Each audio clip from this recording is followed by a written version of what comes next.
Blanche-Neige et les 7 nains. En fait, on va voir que Blanche-Neige contre son ego avec ses 7 chakras.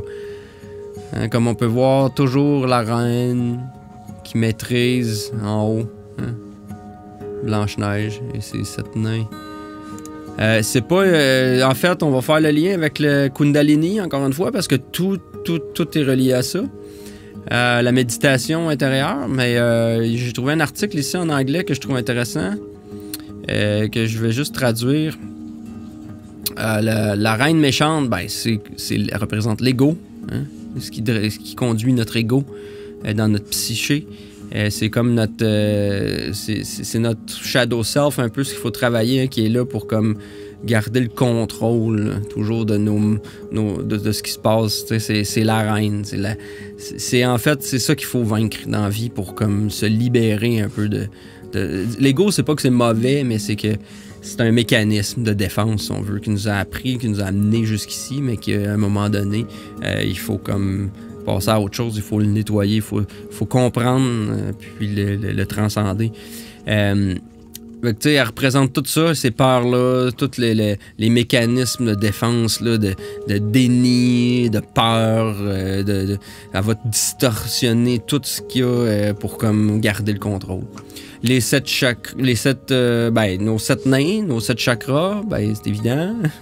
Hein, c'est quoi les chakras? C'est 7 petites boules d'énergie, hein, qui sont des centres énergétiques à l'intérieur de nous, un peu comme 7 nains à l'intérieur de nous, des petits centres d'énergie. La maîtrise de ces chakras-là va nous permettre de se rendre... Les 6 premiers chakras vont nous permettre d'ouvrir notre glande pinéale, puis d'obtenir notre couronne, notre illumination. Qu'est-ce que font les nains? Ben, ils travaillent toute la journée dans les mines. Hein? Ils sont hors de la vue. On les voit pas. Parce qu'ils, dans le fond, en méditation, tu fermes les yeux, tu travailles intérieurement. C'est un travail qui ne se voit pas. Même chose, les nains travaillent dans des mines, à l'intérieur, dans le noir, des endroits qu'on n'a pas accès ou qu'on voit pas. Parce qu'ils travaillent à l'intérieur. C'est ça, les nains, ils cherchent, dans le fond, l'illumination, ils cherchent la pierre. Hein? Ils minent des gemmes. Hein, pour les ramener. C'est tu sais, dans le fond, c'est ça qu'ils font. Ils vont chercher la pierre philosophale. Blanche-Neige, ça représente... C'est l'héroïne, tu sais. C'est elle qui, dans le fond, doit transcender son ego. Puis, c'est ça. Elle se réveille avec un prince parce qu'elle se renaît de nouveau. Hein, parce que quand tu as obtenu l'illumination, ben, tu peux renaître de nouveau. Un peu comme l'histoire de Jésus, c'est la même chose. D'ailleurs, Noël, même chose. Pinocchio, même chose. C'est toujours le Kundalini. Hein? On monte les guirlandes. Le serpent montait le long de la colonne vertébrale ou le long de l'arbre, les guirlandes, les 7 boules de Noël, les 7 chakras, l'étoile, l'illumination, la glande pinéale, pine cone, hein? les conifères, le pain comme le pain. Hein? Puis, tu sais, on l'appelle Blanche-Neige parce que c'est la lumière blanche et c'est 7 couleurs aussi, tu sais.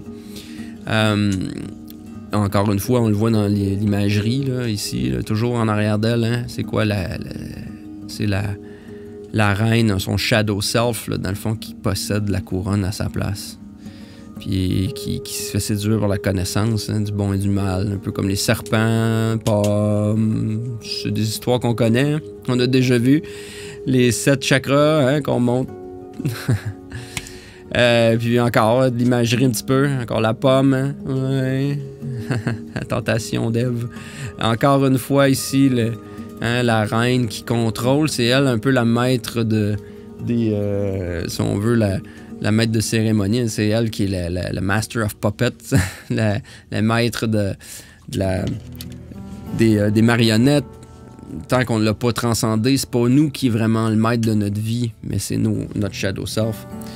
C'est ce qu'elle représente. C'est pour ça qu'elle fait tout pour comme se débarrasser de Snow White. Mais c'est 7 chakras qui sont placés. D'ailleurs, on a nos 7 nains ici qui montent, qui grimpent. Hein, puis c'est qui est en haut? Simplet. Simplet, le simple œil qui regarde le glande pinéale ici, là, de Blanche-Neige, qui est son chakra. Et tu sais, comme en Luc 11, on connaît Jésus quand il dit hein, la lampe du corps, c'est ton œil. Quand ton œil est simple, tout ton corps aussi sera lumineux. Hein. Tu mets pas ta lampe sous un panier à mesurer, mais sur un porte-lampe. Il faut la suspendre, la lampe. Fait qu'elle est en haut. La lampe est en haut. Puis c'est ça ton œil simple, hein, quand tu fais l'œil simple. le troisième œil, quand tu pratiques ton Kundalini, ta méditation, tu ouvres ton chakra de troisième œil et puis tout ton corps devient lumineux. Tes 7 chakras sont en harmonie et clair. Ta vie, t'as le vêtement multicolore. L'histoire de Blanche-Neige, ben on la connaît, mais juste un petit résumé. Les nains, les chakras, vivent dans une chaumière, une maison située dans la forêt. Chaque matin, chaque bélier, chaque fois que le matin c'est le bélier. À chaque fois qu'on se lève le matin, on peut dire que c'est l'archétype du bélier. Ils partent à la mine. La mine, c'est la pierre. Ils vont chercher des pierres, des diamants, des joyaux. Ils vont miner la pierre précieuse qui est dans la tête. Un beau jour, en rentrant chez eux, avec le soir, dans la balance, ils découvrent dans leur lit une jeune princesse nommée Blanche-Neige, poursuivie par sa marâtre, jalouse de sa beauté. Parce qu'elle est jalouse de sa beauté. Fait que le soir, en revenant, ils trouvent que il est poursuivi par une madame qui dans le fond, là, qui est jalouse de sa beauté, de la beauté de Vénus, là, Lucifer. Les nains lui permirent de rester la jeune fille. C'est ça. Les nains lui permirent de rester et la jeune fille, en échange, fit la plupart des tâches ménagères. Donc, ce qu'a fait Blanche-Neige pendant ce temps-là, elle nettoie la maison des nains, elle nettoie ses chakras, elle fait sa méditation chaque jour pendant qu'ils sont partis. Pendant qu'eux travaillent, ben, elle a fait le vide. Elle nettoie la maison. Le lendemain matin, ils avertirent Blanche-Neige contre le danger et lui ordonnèrent de n'ouvrir à personne. Néanmoins, la jeune fille croqua dans une pomme empoisonnée apportée par la reine déguisée en vieille marchande. La pomme, on sait ce que ça représente. C'est le fruit de l'arbre de la connaissance encore. En quoi qu'elle est déguisée, la reine? En vieille marchande. Une marchande, c'est marchand. Marchand, c'est Mercure, commerce. Mercure, c'est le Kundalini. C'est les serpents avec c'est la caducée. Ça représente tout ça, le travail du Kundalini. C'est le magicien Mercure qui nous permet de faire ça. C'est pour ça qu'elle se déguise en lui. Elle se déguise en Mercure, dans le fond, pour y vendre la pomme de la connaissance. Mais elle se fait avoir. Puis les nains, elle pleure longtemps parce qu'ils pensent qu'elle se réveillera jamais. Elle est endormie pour toujours. Dans le fond, c'est la mort de son ego qu'il est en train de faire. Et puis, il confectionne un cercueil en verre. Un cercueil, ça a rapport avec le chariot. C'est une arche. Un cercueil, c'est un coffre, une arche, un char, un véhicule, un chariot. C'est une boîte. T'sais, dans le fond, le chariot, c'est ça que c'est. C'est l'archétype du chariot, c'est le cancer, dans le cancer. Ça fait référence à je dirais aussi même qu'en verre, dans le sens qu'il est fait pour illuminer. Puis que le prince aussi, un jour, un prince en passant par là, réveille la jeune fille en lui donnant un baiser. Parce que c'est ça, le chariot, là, c'est le prince qui est maître de son corps, qui, dans le fond, vient la réanimer.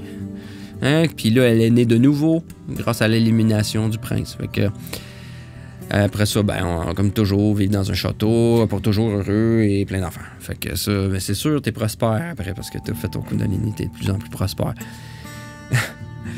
Donc c'est ça, la représentation, encore une fois, là, de Blanche-Neige qui veut ouvrir sa couronne, obtenir sa couronne, l'enlever à l'usurpateur. L'usurpation, c'est ton ego qui l'obtient, mais c'est toi, tu veux ta couronne. Tu veux être maître de ta couronne. Les nains, les 7 nains sont donc... Les 7 chakras sont associés chacun à une planète. Donc, nos nains sont inévitablement chacun une planète. Et ces planètes-là, simplet, c'est assez simple. Simple œil. C'est le fou dans le tarot, c'est le soleil, c'est le simple œil. Ensuite, on a la lune, parce que le dormeur, la lune. Achum, évidemment, c'est la tour. Mars, c'est pour ça qu'il explose ici, qu'il y a une brisure, une cassure, une explosion, une impulsion, parce que Mars, ça représente l'impulsion. Achum, qu'est-ce qu'il fait? Il fait une impulsion, puis il éjecte de son nez des substances, un peu comme un phallus le fait avec d'autres choses. On a Joyeux qui est d'ailleurs Jupiter, jovial, joyeux, jovial, et il est gros aussi, c'est le plus gros des nains, parce que oui, évidemment, Jupiter, c'est la plus grosse planète, correspond à la roue de fortune dans le tarot. On a Prof, qui est Doc aussi, qui est notre docteur, notre Mercure, notre magicien, l'ermite qui éclaire les autres, qui est le boss un peu, qui est le chef de la gang. On a Timide qui est Vénus, hein, qui est comme un peu un petit amoureux, il est gêné, hein, il est timide et amoureux. On a Grincheux qui est le monde, puis qui est en fait Saturne. C'est le Grinch, c'est lui, c'est le sévère. On le voit aussi par leur nom. Juste par l'étymologie ou les différents noms en différentes langues des 7 nains. On peut comme corroborer cette assignation planétaire que je viens de faire. Dans le fond, en anglais, Doc, on l'appelle Doc. C'est prof en français. Prof, c'est un docteur. Un doctorat, t'es professeur. Un docteur, mediculus en latin. Mediculus, médical. Médical, ben oui, c'est Mercure, c'est le Kundalini, c'est le système médical, c'est le symbole du système médical. Donc, c'est évident, hein, c'est lui en avant, c'est l'ermite aussi, d'ailleurs, ça ressemble pas mal à ça. Hein, il tient la lampe, le porte-lampe, hein, comme Mercure le fait dans la Vierge. Question d'être dans le tarot. Puis d'ailleurs, ensuite, on a Bashful, ou timide en français, hein, qui va être Vénus. En latin, on dit verecundus, hein, modeste, modestie. Peut-être, en tout cas, moi je la verrais, ça ressemble pas mal à Vénus, c'est là que je le mets. Sneezy, neigeux, ça veut dire neigeux aussi. Achum, hein? Achum ou sternuans, éternuement en latin. Fait que c'est ça, éternuement, ben oui, c'est l'impulsif achum. Happy ou heureux ou joyeux, hein? C'est Jupiter, on le dit, on le voit par sa grosseur et par son nom. Dopey, dopé, il est dopé. Quand tu ouvres ton troisième œil ou tu as l'œil simple œil, ben oui, t'es comme l'élimination, donc t'es comme si t'étais gelé, t'es dopé, tu obtiens le pain du ciel qui te guérit, tu sais. C'est simple-œil, c'est simplet. D'ailleurs, en italien, son nom, Cucchiolo, ça veut dire lionceau. Puis lionceau, le lion, c'est le signe zodiaque dans lequel le soleil est le maître. Fait que, en latin, c'est fatuus, qui veut dire idiot. Puis idiot, c'est le fool. On peut dire aussi dans le tarot, le fool, c'est le fou. Dopey fait bien du sens. Il ressemble beaucoup, hein, il porte souvent son baluchon, un peu comme le fou le fait dans le... Puis il est fou aussi. Il n'y a aucune idée dans quoi il s'embarque. Lui, il est épais un peu. C'est ça le fou. Le fou, c'est ça qu'il fait. Il se lance dans le... Lui, il sait pas. Là. On a ensuite Sleepy, somnolent, dormeur. C'est la lune. Là. Grumpy, on l'a dit tantôt, grincheux. En latin, Severus. Severus, c'est strict, sévère. C'est Saturne. C'est la sévérité, la discipline. Fait que c'est lui, c'est Grumpy, c'est grincheux. Donc, on a notre Saturne. Fait qu'on a nos 7 chakras, nos 7 planètes, notre Snow White, la Blanche-Neige, et ces 7 couleurs de l'arc-en-ciel dans son Kundalini de la pomme d'Adam et Ève au-dessus de l'arbre de Noël. Alors, coup qu'on voit ces histoires, qu'on comprend que toutes les histoires sont en fait codées par ce système de chakras ou des fois même par le système de la Kabbale, de l'arbre de vie d'ailleurs, on se rend compte que toutes les histoires sont prises sur ce système. Que c'est comme c'est la base sur laquelle on peut se fier pour créer toutes sortes d'histoires parce que c'est la seule histoire qui existe. L'univers fonctionne de cette façon. Notre corps fonctionne comme ça. Fait que les histoires qu'on raconte sont comme ça aussi. Puis, dans le fond, de comprendre ça, ça nous permet de démystifier beaucoup et de tirer les vraies leçons qu'il y a dans ces histoires-là. C'est un peu comme Pinocchio aussi, la vidéo que j'ai fait avant. Même chose. Pinocchio, qui veut dire œil de pain, d'amande, c'est le troisième œil, là, son œil, Occhio. Fait que c'est encore par rapport à l'illumination. Jésus, c'est la même histoire. Noël, la même histoire. Alors, c'est ça qui est ça. Alors, j'espère que vous avez apprécié le petit décode de Blanche-Neige et les 7 nains. À une prochaine fois.